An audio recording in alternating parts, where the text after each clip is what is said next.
So, and I had to put my foot down and tell Lisa, we're going to see that train museum today. And, You've lost your mind. what? Put your foot down?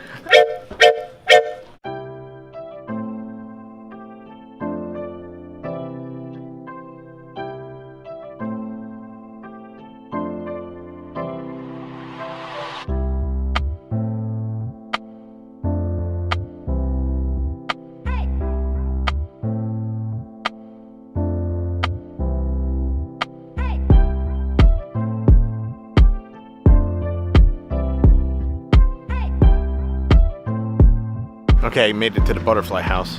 Looks amazing. They got a whole indoor giant glass enclosure. So Lisa just called me and said bring the dogs down the sidewalk to the butterfly house, and they're down there waiting. They're parking in a different parking lot. Lisa and her girlfriend are over in the butterfly house. I don't know if you can see it, all the glass dome. And then I came over here and I found this thing, the St. Louis Carousel, and it's got a carousel in there. Just heard them announce that it's 70 years old and it's still in operation in here. Look at all the flowers that they have. There's little tiny butterflies in there and big ones just sprouting out of this place. Pretty awesome. They got a huge playground over there for the kids. This is a pretty neat place. Still wanted to go to see the trains though. Well, the girls just came out. How was it, Lisa? It was great. Ton of butterflies. All One right. even landed on my head. Oh, really? Yeah. So you're in there, they're not in cages or anything? No. Okay. They're just flying around, Well, keep an eye on the girls. All right. eating fermented bananas. Oh, okay. You can All smell right. the fermented bananas in there. All right. See you in a little bit. Okay. All right, we're getting ready to go into the observatory of the butterflies. Okay, I'm inside the butterfly exhibit. Is there one on my head? Take a selfie there. There we go. And there's a butterfly landed on my head. Awesome. It's hot here, very humid. So, look at that. You don't see that every day. Okay, I still have the butterfly on my head. It's going for a ride.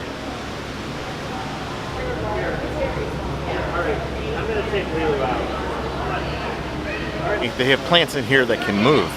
Let's see if we can't see them move. I see some back down in there that's moving. Look at that. That is crazy.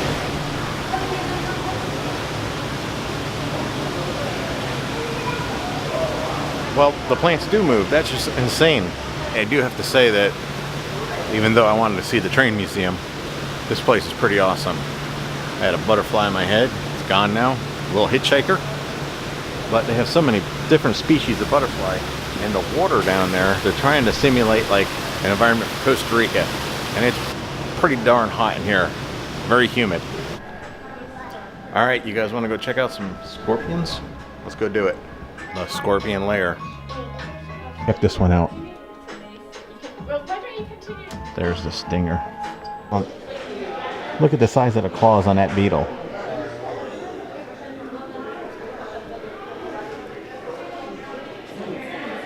Yeah, that's it. Just to give you a perspective. That's a lot of roaches.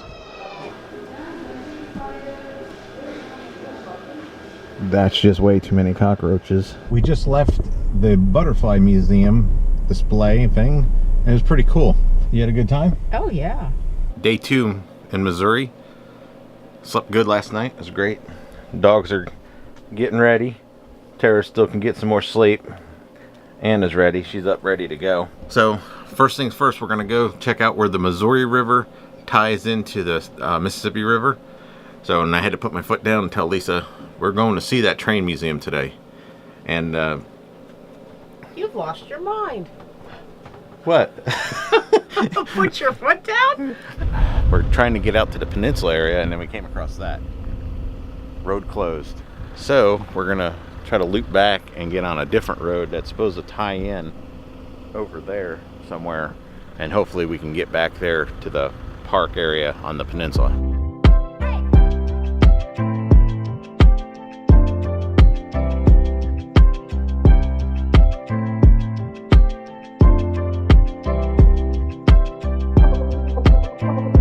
We made it to the point. There's a trail right there that we have to go up. It's only 0.3 miles, and then that takes us to the point. What's it called? Confluence Point? Yes. Ted Confluence Point? The park's name is actually the Jones Confluence Point State Park, and it's supposed to be the most significant place in the nation because the Great Missouri and the Great Mississippi River come together. This is going to be the Missouri, and this is the Mississippi, and look at the color change in it. It's pretty neat. Let's go back there and check it out. That's the Missouri River. Look how fast it's going. You can see stuff floating. And I know this might sound weird, but those aren't gators. Those are logs. If we're back in Florida, I'd be like, hey, there's a gator, another gator. But no gators here. We got a lot of mosquitoes. You're watching water from the Missouri Ozarks, the Midwestern Farm Belt, wide expanses of our Great Plains, and snow-capped Rocky Mountain peaks in far-off Montana. All are merging with the waters of the mighty Mississippi. So the Missouri, the waters come down from the snow-capped mountains? That's pretty cool. Drop, one that melted out of the snowpack high on the Continental Divide at the farthest reach of this watershed. That drop started flowing nearly 14,000 feet higher than you now stand and has traveled 2,800 miles. Well, I can also tell you it's not 74 degrees anymore. It was like 67, 66 this morning. Yay! And out here on where the Mississippi and the Missouri meet, it's even chillier. So that's the Missouri behind me.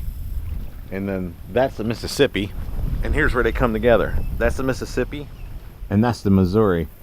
There we are at Confluence Point. You walk down in there, you're probably going to lose a shoe. There's the girls, right there at Confluence Point.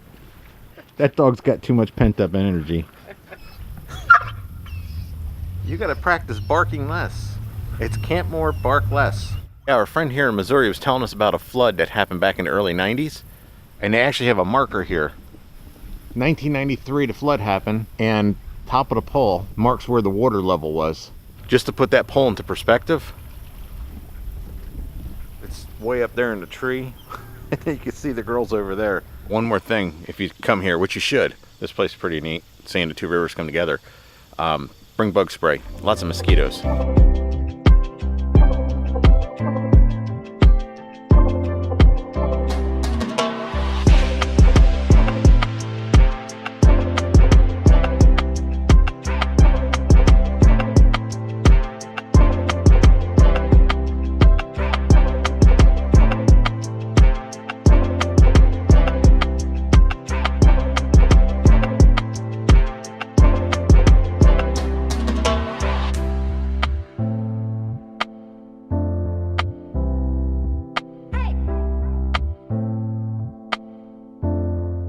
We're here at what I thought was a train museum, but it's actually the National Museum of Transportation, and they have more than trains. So we're going to check this out, and they also have a miniature train that actually goes around and you can ride it. So pretty cool. It's like a mini bike. Check out this helicopter. I'm not sure I would fly that. This is inside the Wabash. Check this place out. It's even got a wood stove. Slide rule, and I think that's a kerosene lamp. Dogs on a train. Hey, you don't see this every day. It's a steamroller, but it's actually, it runs on steam instead of diesel. You think they can find somebody to operate it? Yeah. You're allowed to bring your dogs any place on the outside. You just can't go inside the building. So you can bring your pups with you. So I guess we're going up the hill. Yeah, we're going up the hill. Behind me, check this out. It's a chemical tanker, and it's from Monsanto's, and it's from 1940. Didn't realize they were around that long. So you're allowed to go inside of the chemical car.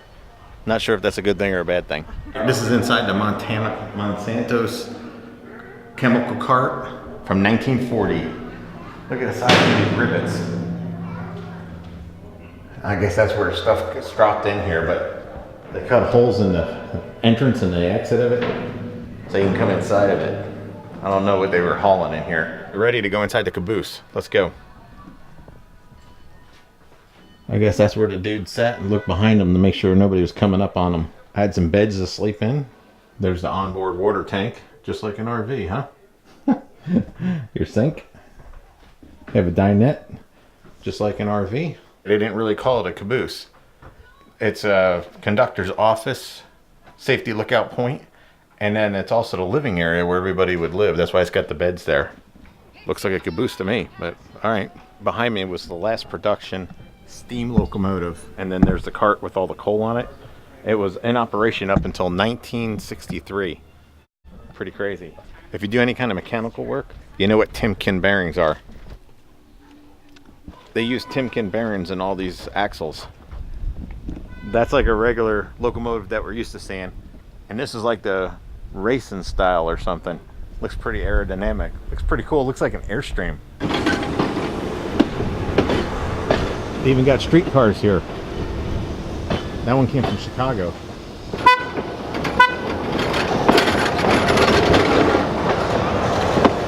We're in the building here, and they got it set up, and they got a sign.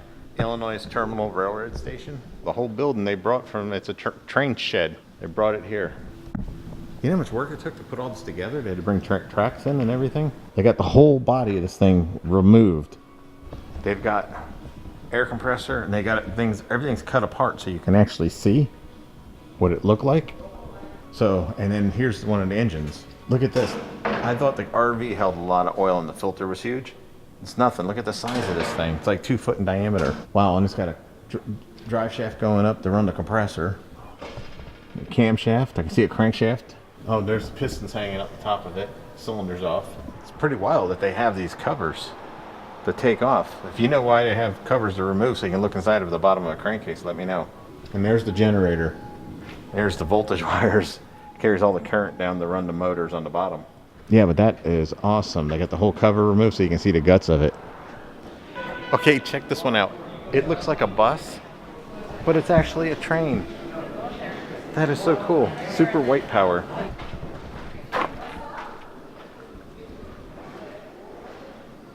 They've got to have a couple hundred trains and cars of all different types.